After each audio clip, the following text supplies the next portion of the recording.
Welcome to Verbal Pick Radio, where we give you a verbal image of life. We are everyday people, and I'd like to personally welcome you to the show. Bitcoin. Give you a quick rundown on Bitcoin as far as where I'm personally at in the study of Bitcoin. It's compared to gold because of the similarities between the two. And also, each Bitcoin is tracked and recorded because there's only so many Bitcoins out there, which also adds to its value on how it is and the frequency of which it is used, traded back and forth. Creates value. Now, things you watch out for that I've noticed. See, it's factors that you can monitor to see progression, right? Especially dealing with race. I'll take you back on several instances where you can bear witness with me as we go along this journey, right? Okay, one. We all know favorite spot, right? Laid back, chill. You know, got a little elegant appeal to it. You know, fellas chilling, females chilling, everything is fine. And what's always whispered, whether it's said or just a golden rule, don't tell the rowdy ones about this spot because they're gonna come up in there and shoot it up, and we're not gonna have a place to chill. So they keep it quiet. Then you rolling, you bring your partners to the spot, and they come and why you tell them about it? They gonna mess it up, and in your mind you're like, what are you talking about? We all black, but you saying you better or whatnot. I'm just using this analogy to describe what I'm about to describe. But anyway, we all know, especially back in the 80s, 90s, or whatnot. I don't know if that sentiment changed today, if it's different, where everybody just party and, you know, do what they do. But I know back in the day, certain places I would hear, they wanted a certain type of black person at certain establishments, because they felt that it would remain peaceful and they could relax, versus a type of crowd that would come to the event and start fighting and shooting. You know, it was almost like we knew the difference between us as a people, or the different mindsets, I guess I'd say. Then another one came about in real estate, dealing with what is that term I'm looking for? Real estate inspections. When you inspect the homes, getting ready to be sold, they go and survey and do the inspections and whatnot. At one point, you didn't have to have a state certification. You could just take the course, the certificate, now you're out inspecting homes, right? But when it became an influx of black people in that business, now all of a sudden you need a state certification.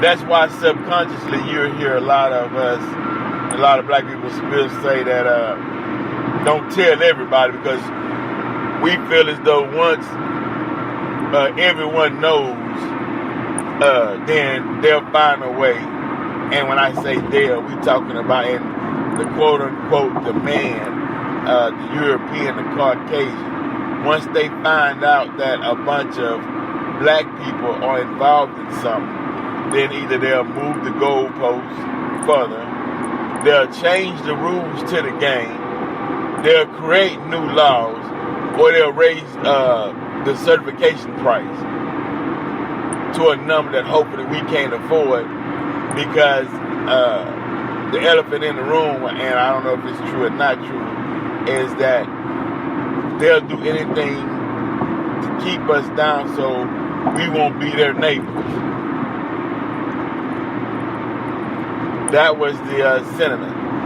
Okay. So,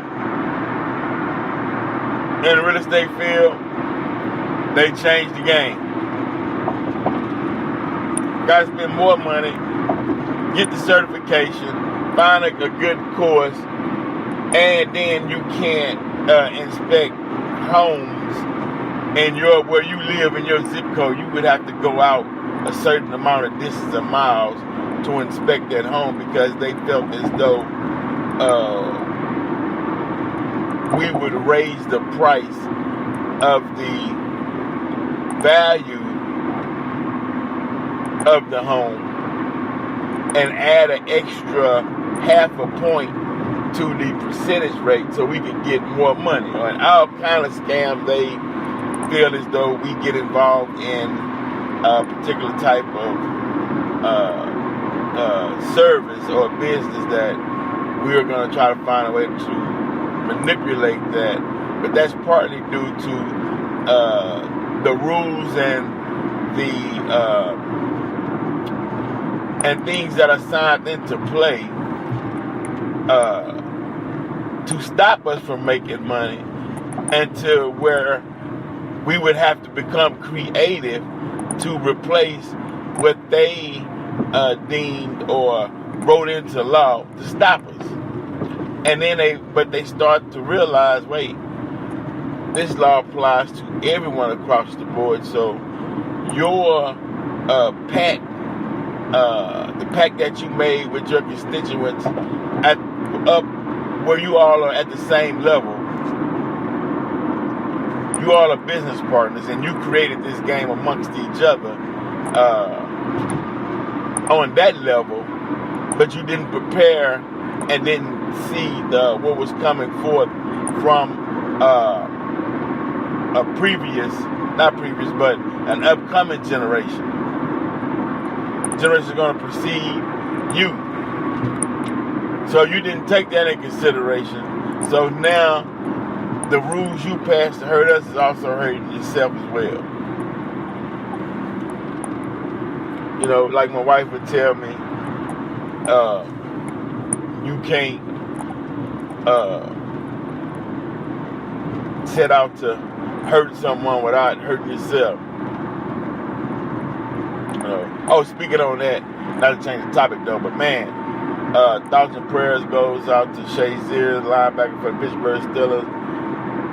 Injured himself on a hit, helmet hit, grabbed his back.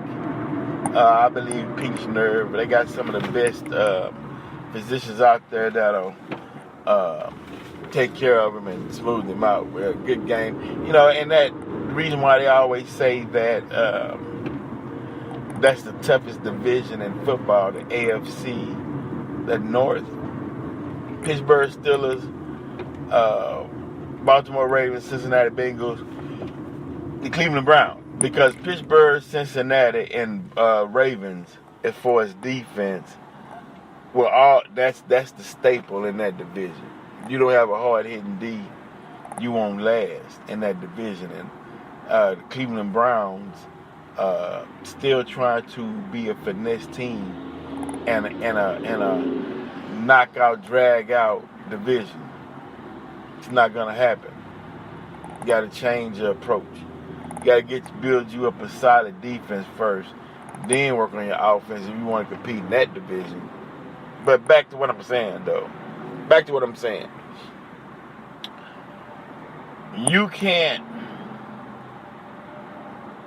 or the sentiment is, the narrative is that, and we're getting back into the Bitcoins now, is that when a bunch of us, and I'm meaning black people, original man, original woman, Moors, niggas, N-E-G-U-S, whatever the term you want to use, for some reason when they see a lot of us fluctuate towards one thing, they find a way to regulate it. Right? So how do you get around that? Right? How do you get around it? Do you say, well, look, those who know, and then we keep it quiet and don't let anyone know so they don't catch on and try to take it away from us once again? Do we say no? We need each one teach one. We need to help all of our people because of the horrible condition and treatment that we were subjugated to in America. So everybody needs to get the knowledge so we can build. Because this Bitcoin thing can be very prosperous and also on a business aspect. But you have to realize that is more to play at stake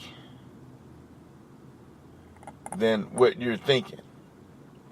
They fear too many unregulated or unrecorded black people, and that's another reason why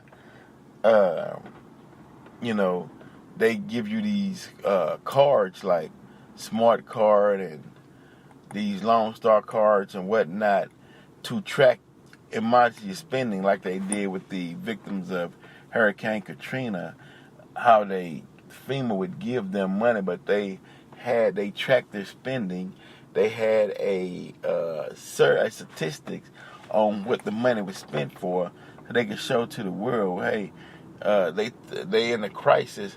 They took our tax dollars.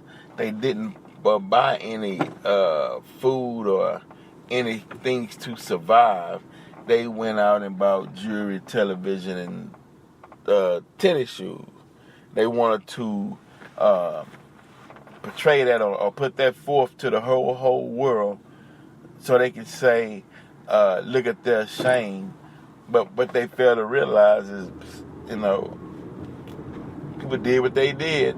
They felt like, okay, with a storm like this, if the world was ending, at least I can say I had this before it all ended.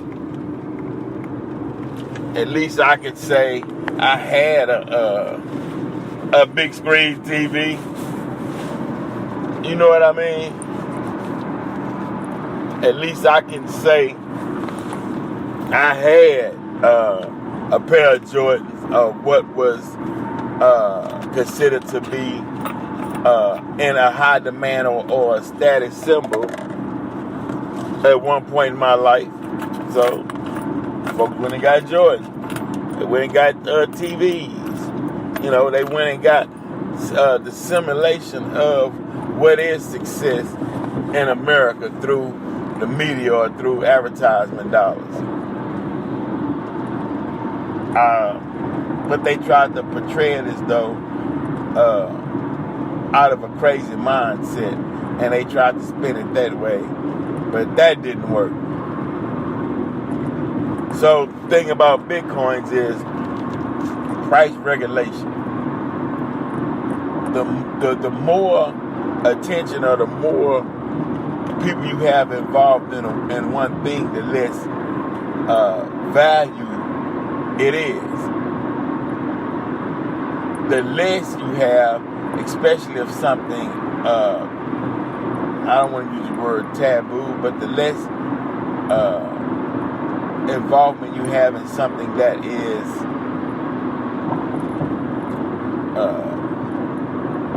let's say fairly new, haven't been fully discovered, it sparks the attention, it gives it energy, and it creates excitement around it. And so that also creates value. And so with that, creating that value, hold on for a second, y'all.